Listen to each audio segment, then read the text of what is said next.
Stretch it as far as you can. Roll that into another sort of package. I went to Malvern and then on to Wales to watch this guy, Harold Evans, put through his paces. He's planning a trip to Patagonia to cycle from there to Alaska. His father wanted a sort of bespoke course where he would really get put through his paces from some people who've done it for themselves. The team put him through, first off, some sort of bicycle recovery situation. So if he was run off the road by a truck, could easily happen, and his bike's at the bottom of a ravine. They showed him some basic rope work, so how he could use a sort of pulley system just with a single rope and a carabiner. But also bike maintenance, map reading, similarly. He's going to have to research that. He's going to have spot-on navigation. First aid, as a guy on your own, hugely vulnerable to often quite innocuous injuries. So it's that balance between caution and reality check, but not losing out on the enthusiasm where people would say, I'll never leave my home again. So Harold, we're looking at your shelter and we're thinking, okay, months and months in South America. It doesn't look good, does it? The course wanted to show him the attitude test. Now that can work with a traffic warden in Bond Street, let alone a border guard in Brazil. So Harold was put through a test whereby he approached a fake border across the road and had asked for his papers. It was discovered that most of these were wrong and included pictures of a military base and just about everything you wouldn't want border guards to see.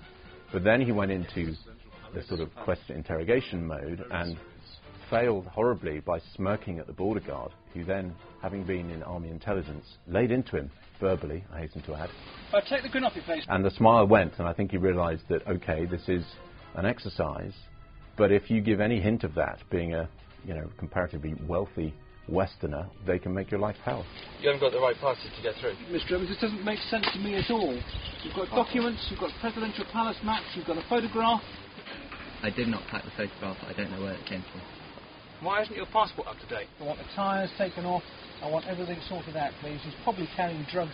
Harold talked through what he thought he needed for the trip. The expedition guides who've done them all over the world basically tried to say what was needed and what wasn't needed. They then gave him a fitness test, which he passed with flying colours. But then obviously what he hasn't done is the sort of wilder camping. He'd never really packed a rucksack and walked with it before. King in the field, living outside under a shelter. We took him to Wales, dropped him 25 miles from the campsite and told him to cycle in. I think the bike's never gone that fast, has it? He arrived, sadly, not looking as tired as we hoped. Then took him into the woods where we showed him a number of shelters that he could make, how to make fires for signalling, warmth, food, etc. And then disappeared into a forestry block for the evening. We bravely said he should cook for us all. If it's whistle. He came through with it with a sort of wry sense of humour, always questioning, very resilient to anything that was thrown at him. And I think as an individual, albeit I'm not writing the report about him, but I could see that the expedition team were reasonably impressed. For someone who has no experience, increasingly in recent years, lots of people have seen stuff on the TV, very adventurous people, no less Ben Fogle. And there's no harm in saying, actually guys, behind what you see on the TV, behind these great adventures, is a tremendous amount of planning. And certainly, if nothing else, that's what this 3-day course got over to this guy Harold.